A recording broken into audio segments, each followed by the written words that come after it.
Hi my lovelies and welcome back to my channel. My name is Angelique and I'm so excited to have you with me today. So 2025 is coming to an end. We're there. It's basically 2026. So I want to make sure that I go over every single book that I've read in the year of 2025 and do sort of a reading wrap up with you guys. So here are my stats. I've read a total of 21 books. I'm still in the middle of one now, so I think I'll finish that before the new year, but I wanted to get this video up in time. So by the time I finish reading that one, I will have completed 22 books and I have one DNF. Let's get into it. Before we get started, I want to get this book out of the way. My first ever DNF was Onyx Storm by Rebecca Yarros. You guys, don't be mad at me.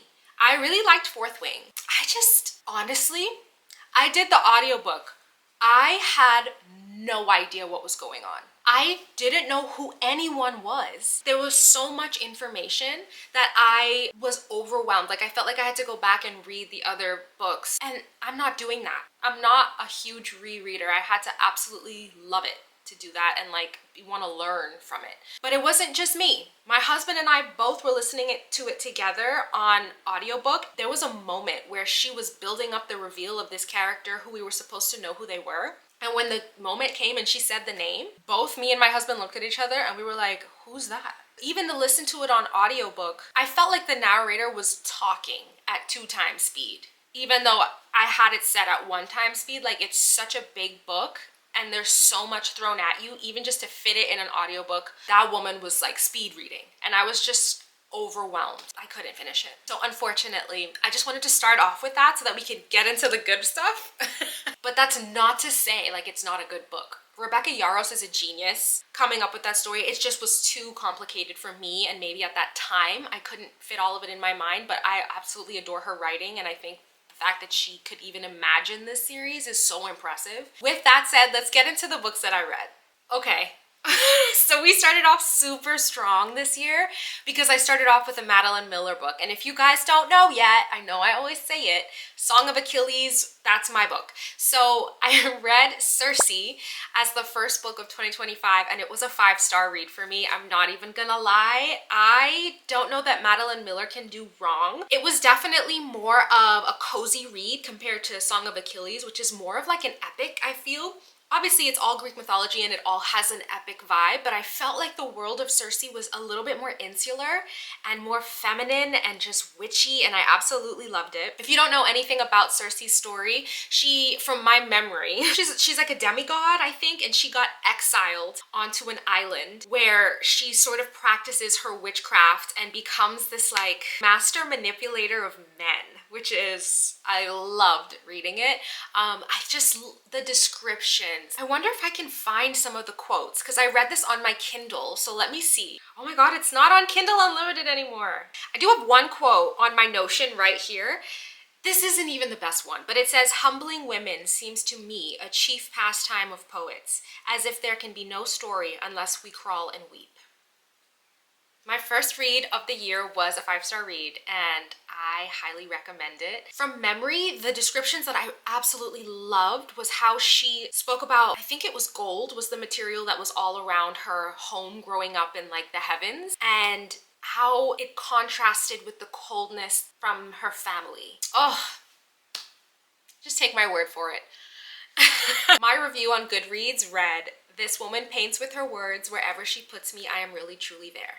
So I stand by that. All right, moving on. So the second book that I read was the first book of the Powerless series by Lauren Roberts. The one thing that was difficult for me to get over was just how much everyone was talking about how much inspiration she took from The Red Queen by Victoria Aveyard. I haven't read that yet. That is on my TBR for 2026. If you haven't seen that video, I'll link it in the cards, but I definitely want to read that and I wish I read it before Powerless. So that was a little hard for me to get over, but I enjoyed the read. The one thing that I remember standing out to me so much was that I think Lauren Roberts is so good at banter. Like, I am more of a descriptive writer. I sometimes struggle when it comes to dialogue and witty back and forth banter like that, but I feel like Lauren Roberts thrives when it comes to banter and the sarcasm and the wittiness. So that was really enjoyable for me to read. I'm not used to reading books that are so like focused on that, but it was fun. And by the way, I'm not giving the rating of every single book just because I am an aspiring author, and so I want to be cautious when rating other people's works, and I'll definitely share my 5-star reads, but I will give you an average at the end of what I rated every single book so you can kind of see what the vibe of my reviews were for my 2025 year of reading. Next was Powerful. This is like 1.5 in the book because it's a novella tandem read that goes along with the same timeline of Powerless, but it focuses on the story of different characters that you didn't get to know about in the first book. I really liked this. I was heartbroken at the end, of course. It's a very tragic story, but I really bought into the romance. Like, this for me felt like a true star-crossed lovers romance, and I liked the tension and the buildup of their love. It felt very real. It wasn't just like all at once perfect, but by the end of it, you really felt the stakes of their loss. So I actually really did enjoy this novella. And I was wondering, because when I was reading the first book, I was like, dang, her friend really just disappeared. Like, we got so much of her friend in Act 1 of the first book, and then we just didn't really hear from her ever again. So I'm glad that this filled in that gap for me because I actually had that thought. Yeah, I really enjoyed this one as well. So the next book I read was Reckless, which is the second book in that series by Lauren Roberts. I think this one was my least favorite of the series, which is typical for any Act 2 book in a series. I didn't like it as much as I liked Powerless, but I did really enjoy how she described the fighting sequences. And I think at the very end of Reckless, the way that the romance wrapped up, it felt the most real to me. Like, that last scene with them together, I vividly remember in my head, like I can still see it. Something about that part really did grasp me, but I overall really enjoyed the story. I just didn't like it as much as the first one. Okay, so the next book I read was actually a memoir by Adrienne Brodeur. I hope I said that right. It's called Wild Game, My Mother, Her Lover, and Me. This book was very morally black. I was gonna say morally gray. This book is beyond morally gray. This book is morally black, which is crazy because it's a memoir. Like, it's not fiction. This is actually this woman's life. And that feels weird because this stuff doesn't seem real when you're reading it, because it really is a book centered around a mother-daughter relationship and a very unhealthy dependency between the two of them. It went both ways, but obviously the mother should have been the one who stepped up and made that relationship a healthy dynamic, but it was completely just not a healthy dynamic at all. And the things that that woman saw and talked about with her mother and witnessed and was asked to turn a blind eye to is wild to me. This book had a really big representation of narcissistic parents. So be careful of that if that triggers you going into it. It was a strange read because her life in ways was so privileged growing up. Like, she really lived this like rich kid life, but then there was a very clear contrast and dichotomy between how empty her life was in ways that matter more. So it's hard to have empathy sometimes because it's like some of the problems are just so first world, and then other times it's like, wow, you just really don't have healthy love, so I feel really bad for you. So it was a very challenging read morally, but fascinating, and I think that my nosiness just kept me going. Like, I was like, what is this? Like, this feels crazy. So yeah, strange read, but I enjoyed it. My next read was I Who Have Never Known Men by Jacqueline Harpman. This book is very interesting. It is a sci-fi dystopian book. Not as much sci-fi as you would think, but technically sci-fi. Very heavy on dystopian. I really enjoyed this book. It was a very interesting read because there were like no chapters or structure to it. It was one book that was just stream of consciousness the whole time, and very dark. This is a super dark book that deals with a lot of themes of oppression, sexism, I don't want to say kidnapping, but like confinement and being held hostage. So like, look into all of those triggers because there's surely, the entire book is a trigger. What I really liked about it is it touched on so many themes that I'm writing in my book. So I felt like, oh my god, this would be such a good comp for my book, but it came out so long ago that like I can't, there's no way I can use it as a comp. I don't know, it just made me feel very validated as a writer reading it because it touched on so many themes that I think are incredibly important. It slowly breaks your heart as you're reading it, and then it wraps up in a way where you're honestly kind of left with more questions than answers. So if you don't like books that are like that, keep that in mind. It's definitely like a literary fiction in that way. Definitely challenge your thinking. It's by no means a relaxing, entertaining read. It is very heavy and strange. Like, it feels strange.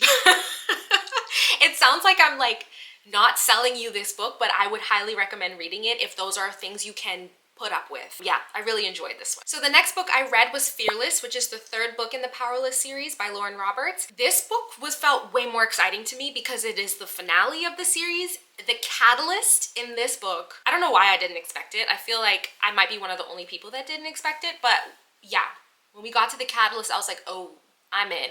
And the finale of this book was just blow after blow after blow. So many plot twists. I felt like my head was just on a swivel the whole time.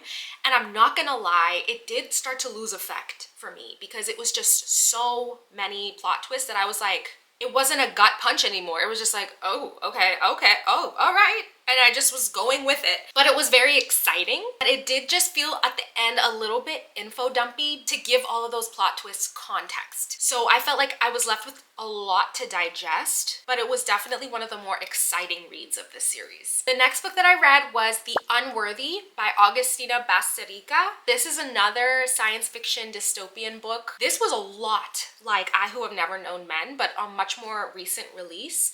I really enjoyed this book a lot. This was disturbing. There's a lot of, for me, I would consider gore. Be careful if you don't like descriptions of insects on the human body because there was a fair amount of that. But I found the writing to be so lyrical and lush, and it touched on honestly all of the same themes I previously mentioned in I Who Have Never Known Men. But the writing style, it was delivered in a little bit more of a mystical way, which I really liked. And I guess needless to say, this one is 100% going to be a comp for the book that I'm writing because of the structure of the plot and the themes that it touches on. So I really liked it. I would highly recommend it. I think that this one was translated to English. Let me make sure. Augustina Bazterrica is an Argentinian author, and so this was translated to English by Sarah Moses. I think this is one of the first books that I've read that's actually a translation, and I really loved it. Augustina Bazterrica is also the author of Tender is the Flesh. If you have heard of that book, I know that there's a lot of rave about that one. I haven't personally read it yet, but I definitely will after reading The Unworthy. I tend to really like books that challenge religious orders and how that it can straddle a line of being a cult versus being a religion, and this book definitely touched on that too, so I was drawn in immediately. The next book that I read in 2025 is In 5 Years by Rebecca Serle. This book was very cute. It's a magical realism contemporary romance. I really enjoyed it. The plot basically is this lawyer. She goes to sleep and is engaged and living her life normally, and then she has this incredibly vivid dream where she wakes up next to a completely different man in a completely different apartment and is basically in an alternate life where this is her reality. But then when she wakes back up from that dream, she realizes the man in the dream is her best friend's new boyfriend. So that's where the book starts off, and it touches on that struggle between balancing work life and your personal life, and then it touches on how destiny plays into all of that as well. So I really liked this book. It was very cute and like a much more pleasant, lighthearted read. Next up, I read The 7-Year Slip by Ashley Poston. It was very strange reading this right after In 5 Years, which I didn't plan for, but they are so similar. The plots, I was reading it and I was like, I just read this book. And I wasn't expecting that, but I really did like the book. Clementine is the main character, and basically she goes into this apartment that used to be her aunt's apartment, and that apartment spontaneously transports her back in time. She can't decide when that happens or make it happen. It does it on its own. And so she's balancing living her life and romance on two completely different timelines at the same time in the story.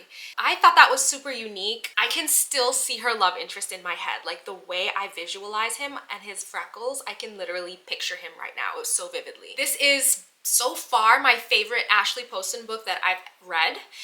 But I do need to read The Dead Romantics because my friend told me that that book is really good, and I think that's the only Ashley Poston book I haven't read yet. So we'll see which one of these two is my favorite, but so far 7 Year Slip takes the cake. The next book I read was another Ashley Poston, a novel love story.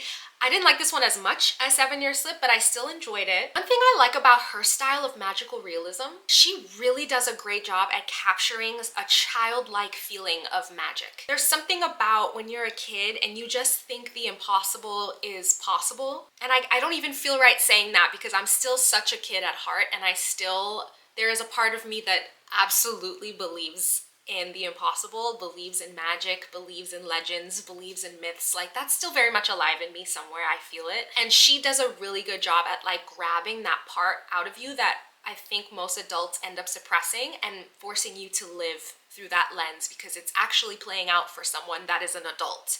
So I love that. It makes me feel excited and like giddy. So basically the plot of this book is that the main character ends up going into the world of her favorite novel, and she just finds herself amongst the story that she knows inside out, in this town that she knows inside out, with these characters that she is meeting for the first time, but that she knows everything about. So it was actually really unique. Something about it lacked a little bit of like, didn't feel as full as the 7 Year Slip. I don't know how else to say it. Something about it felt a little bit more empty. But I really liked the small town vibes. I really liked the quirky friendships that she had. And I really liked the library setting. Anytime she was in the library and we were getting that description, I was living for that. This is a very cozy read. One thing I want to ask you guys that I feel like I've picked up on, does Ashley Poston have a thing for birds that I don't know about? Is there some sort of inside joke or like context that I'm missing? Because already every book of hers that I've read, there's a focus on birds outside of a window. And I feel like I'm missing something there because it's mentioned enough that she wants us to notice it, but I don't know what it signifies. And I don't know why it carries across in her different novels that are set in different worlds. Maybe it's just a coincidence and it's something I'm noticing, but I wanted to ask that because I feel like there's a chance it means something. The next book that I read was Lightlark by Aster. I loved Lightlark. The first book was my favorite book in the whole series. I thought that the descriptions in the beginning were so beautiful. I loved how she described the people's relationship with nature and their magic. I could see how their life was intertwined in nature, and I felt like the pacing was incredible, which I get why I felt that way because it's a debut, and so I imagine that her publisher really wanted to focus on tight pacing so that you're just turning that page after page after page, which I definitely was doing. I highly enjoyed this book. I felt like the descriptions were just beautiful. If you can't tell, I love a description. And I also really liked how every single person, once they ended up on Lightlark, was demonstrating their magic. I could see it in my head, how she was describing it. It felt like a show. Like I was just ready to watch a movie of that scene. So yeah, this was definitely my favorite book of the whole series. So next I read Nightbane, which I'm just gonna start off by saying, I don't understand how people are team Oro, and it isn't that I am so much team Grimm. Like, I'm not a fanatic for things quite that way, but I can actually see a connection between her and Grimm, whereas with her and Oro, I don't feel it. I don't feel anything. So I don't even understand how there's a love triangle really. Her relationship with Grimm has actual substance, and her relationship with Oro feels like a plot tool. Like a device in the plot, not like a relationship. So I don't even understand how there is I don't know. That's just how I feel. That might be controversial to say. I don't know. But yeah, if I had to pick, I guess I'm team Grimm. Not to say he's a perfect man. I just actually feel something when they're together. As far as the plot for this book, I'm not even gonna like look it up and explain to you what it was because I feel like I should remember and I don't. So I feel like that says a lot about how I felt about the book because I don't remember a lot of the details of it. But I do remember enjoying it, just I guess not nearly as much as I liked Lightlark. Next, I took a break from that series and I read The Wedding People by Alison Espach. I'm not sure how to pronounce it. I feel like this book was a very divisive book because she does handle an incredibly sensitive topic very frivolously in this book. Themes of self-harm at the highest degree were brought up like nothing. Like the ability to just do that and choose that, which I actually personally enjoyed reading. I do think that self-harm is usually approached in one way because we want to honor the magnitude of that topic. But I think it's interesting to see how that topic can exist in different genres and different personalities that are different than the expected. I didn't find it offensive.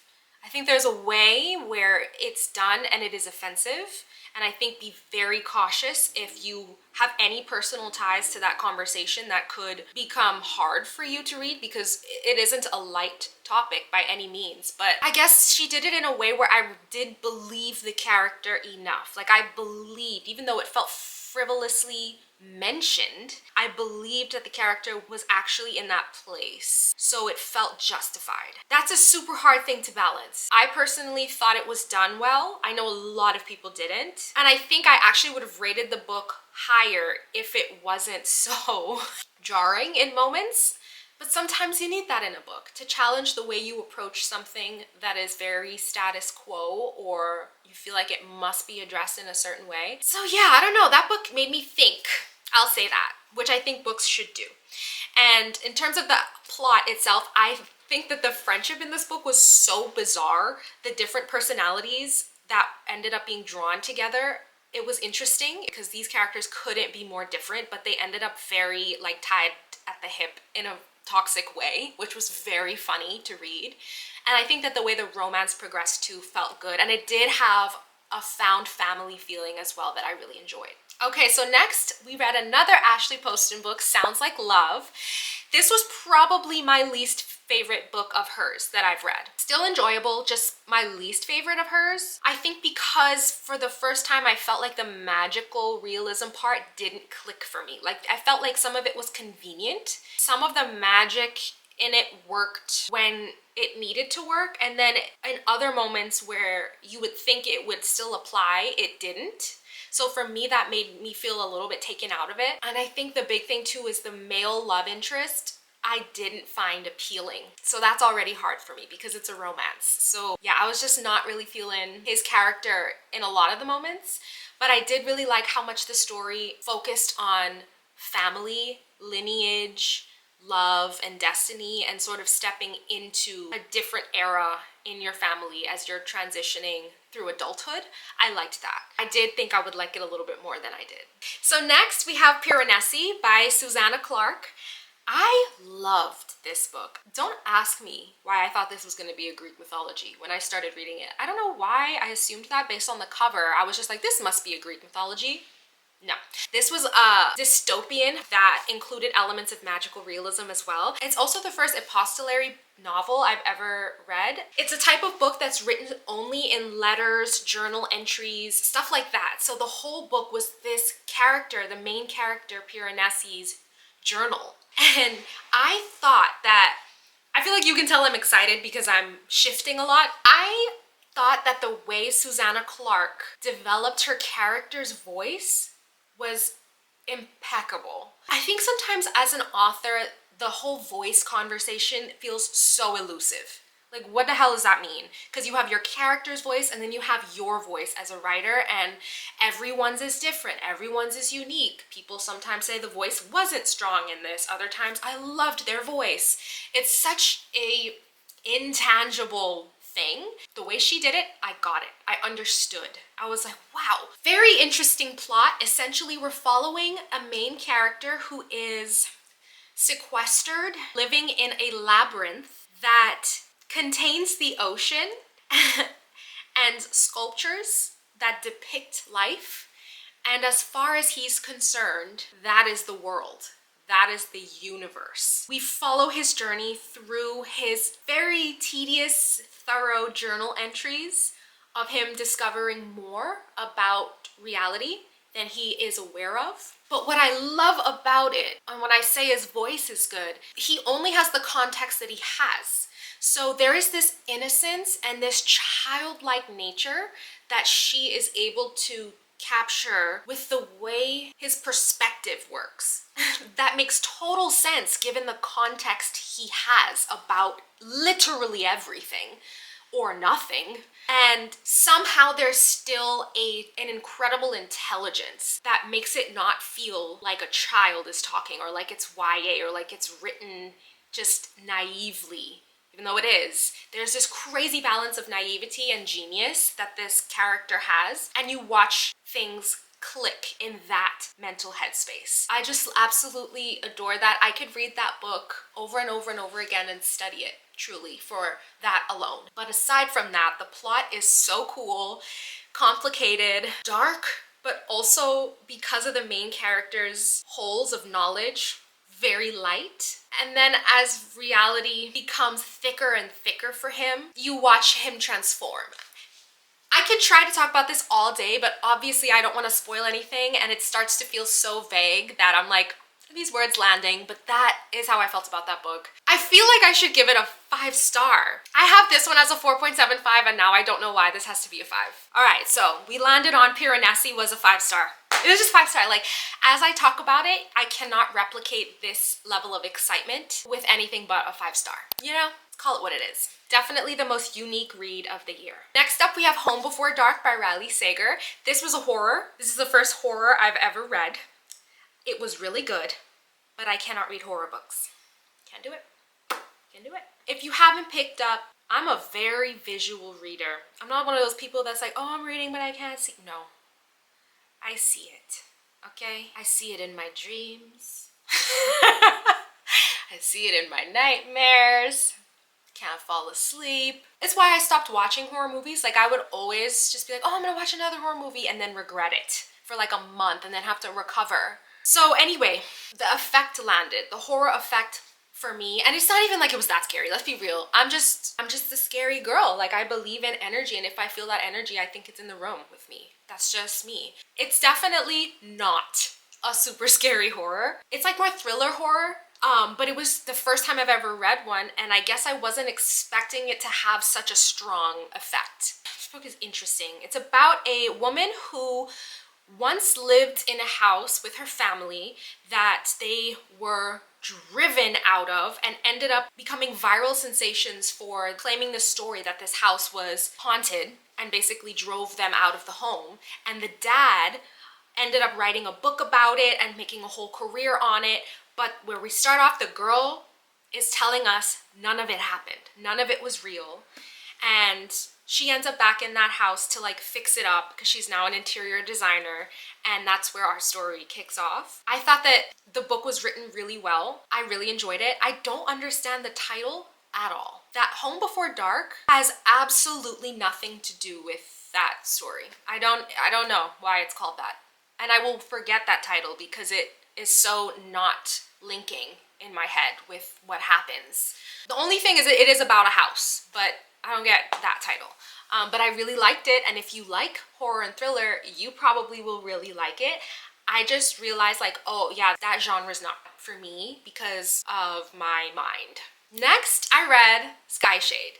So I continued on with this Lightlark series. This was my least favorite one. I felt lost. Half of it might have been me because I mostly read in bed at night before I go to sleep. Lately, I've been sometimes waking up and like not fully remembering what I've been reading, but that isn't always the case. I think if I don't connect with the book as much, that's the case. And it like intensifies that, because if I really like the book, I do remember. But I was so, at the end of Skyshade, so lost with the plot. Like, I just felt like it got really complicated and I didn't know what was going on. Like, I was like, what? There was a part with a maze I liked, but then I don't know, I just couldn't visualize anymore what was happening.